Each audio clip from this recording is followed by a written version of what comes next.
Magandang araw mga kamiyers. Kami po ay sakay na ng BLTV papunta ng Lipa City upang aming bisitahin at tingnan yung aming Wow! in-order na Kia Stonic na sa kasalukuyan ay kami ay nagbabiyahe na. Ito nga at nakatulog na yung ating kasama. Hindi magtatagal at kami ay makakarating din dito sa Lipa City sapagkat kami ay narito na ngayon Wow! sa Kabayanan. Mga ilang minuto na lang ay mararating na rin namin ang kasa ng Kia Philippines. Ito nga at kami ay dumating na, diretso na kami sa kanilang opisina at akin munang binidyohan ang mga sasakyan. Ito, kaya kami ay nagtuloy-tuloy na at maya-maya lang ay ibibigay na sa amin ang mga instruction at ang mga dapat na permahan kung paano ito ma-ready. Wow! Ito nga at isa-isa nang pinirmahan ang mga papel na dapat permahan at ito ay hindi na magkaunda-ugaga sapagkat sa dami at kapal ng pipirmahan at talaga namang siya ay napapagod at talaga namang siya ay nahihirapan na sa pagpirma. Hindi na maintindihan. Ito sa katunayan na ang ating sasakyan na kinukuha ay pwede nang ilabas pagkatapos nito. Ayan, natutulog na yata sa pagpirma. Kaya ito, inaantok na rin sa pagpirma. Ala ay hoy, gising, tulog ka na yata diyan eh. Dahil ito ba, pinirma ng mga papilis, ay agad ay nagdiretso doon sa kanyang kotse na bibilhin.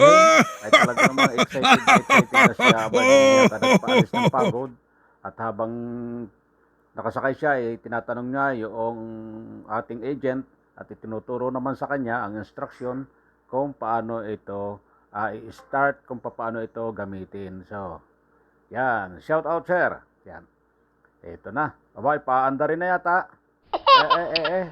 May sangga pa ang bubong niyan. At habang sila naman ay nag-uusap, ay akin naman pong binidyohan ang harap na ito na talaga namang napakaganda ng unahan ng Wow! Kia Stonic na ito na ang mukha niya ay tiger nose ang dating. At sa ganda po, ayan po. Kaya ating iniikutan ang buong kayarian ng Kia Stonic. Kung mapapansin nyo, hindi siya SUV, hindi rin naman siya sedan, crossover po ang tawag sa kanya. At ako naman ay abalang-abala sa pagbibideo habang sila naman ay nagkukwentuhan kung paano nga pala ito gagamitin, kung paano ang mga pamamaraan sa paggamit nito. So, itinuturo sa kanya ng aming agent. Kaya, ito, binuksan pa niya. Kaya talaga namang itong babaeng ito ay napakakulit. Hindi naman kaintindihan pumasok muli. Ano kaya naman ang patuturo nito dito sa ating agent? Ayan. At tuloy-tuloy sila sa pag-uusap habang ating iniikutan ang ating Kia Stonic na napakaganda ng gulong. 6M ang kanyang rim. Ayan, at may kagandahan ang kanyang kombinasyon ng kulay na white and black. Iniikutan natin hanggang sa itaas ay mayroon na rin po siyang design sa itaas na yan. Pero kung tawag diyan, oo, nagpagkakaganda niyan At siyempre, hindi pa rin ako masiyahan. Pinalagyan ko ng bilog doon para sa tama ng side mirror. Ayan, napakaganda po ng tinted niyan at dark. Ikot-ikot din ako upang para makita ang kabuuan at pati ang logo ay nabago na rin na nagbibigay naman talaga Wow! ng pang-akit. Ayan ang kanyang kabuuan ng Kia Stonic. Ayan, ang mukha pa lang ay talagang kakisig na.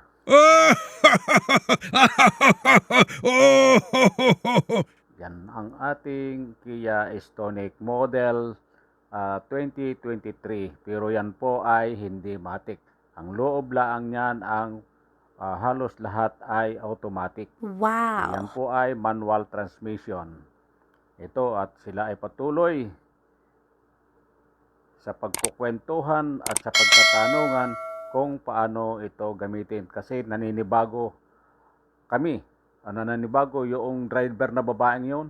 Hindi raw niya alam kung paano gamitin. Kaya ako ay pumasok din sa loob at tiningnan ko para mapakinggan ko yung kanilang pag-uusap. Siyempre, ako ay magdadrive din diyan Kailangan siya lamang ang matuto. Ayan, isa-isang pinindot, isa-isang itinuturo lahat sa loob kung paano ito gagawin. Ganyan po kakulit yung driver na babaeng yan. Oops, kala ko i-start na eh. Ngayon po, pindot, baka magkamali. Yan, so magaling din po ang makulit at maraming katanungan para madali pong maintindihan sapagkat ang sasakyan ay mahirap gamitin kapag ikaw ay walang alam. Yan, malulubay ang tornilyo niyan, huwag mong pihitin. Yun, ituturo dahan-dahan. Ganyan po ang paraan para madaling matuto. Kasi ito po ay manual. Hindi naman sanay ang babaeng yan sa matic. Kaya ang kinuha niya ay LX manual transmission. O ano, marunong ka na? O. Yan po.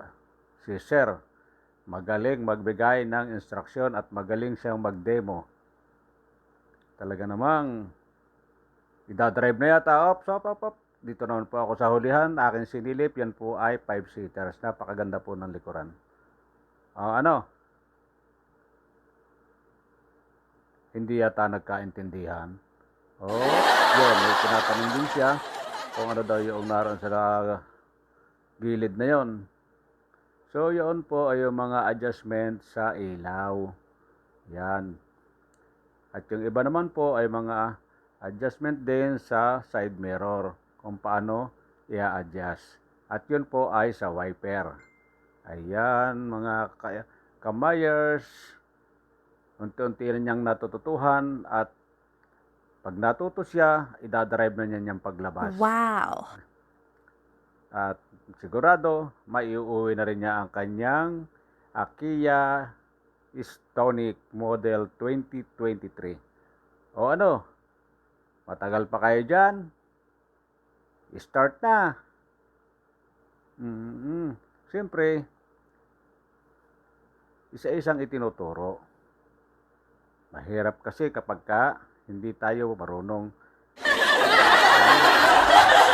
ano ng kanilang pag-uusap. At ako naman ay nakikinig laang para kung sakali at ako ang mag-drive ay naiintindihan ko rin kung paano ito i-maniobra. Okay. Ano pa yung dinukot doon? O baka kung ano madukot mo dyan. Ano pa yan? Wala yung laman. Yan. Hindi na magkaintindihan.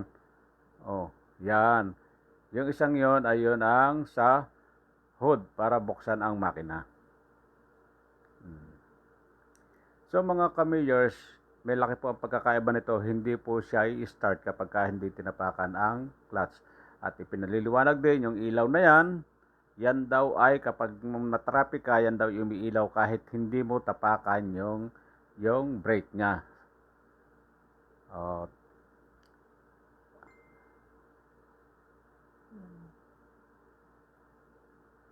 Ito, i-open na para makita ang luang ng compartment. Wow! So, ganun po siya kaluwang at may libre pang payong na regalo talaga. Ang galing talaga. Yun.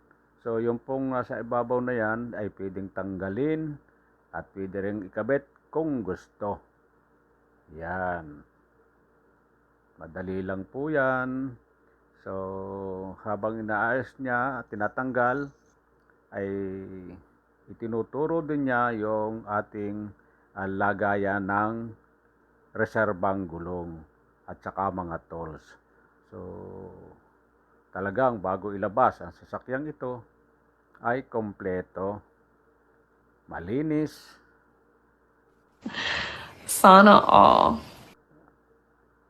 Kaya naman, pinasalamatan natin ang ating agent na napakabait.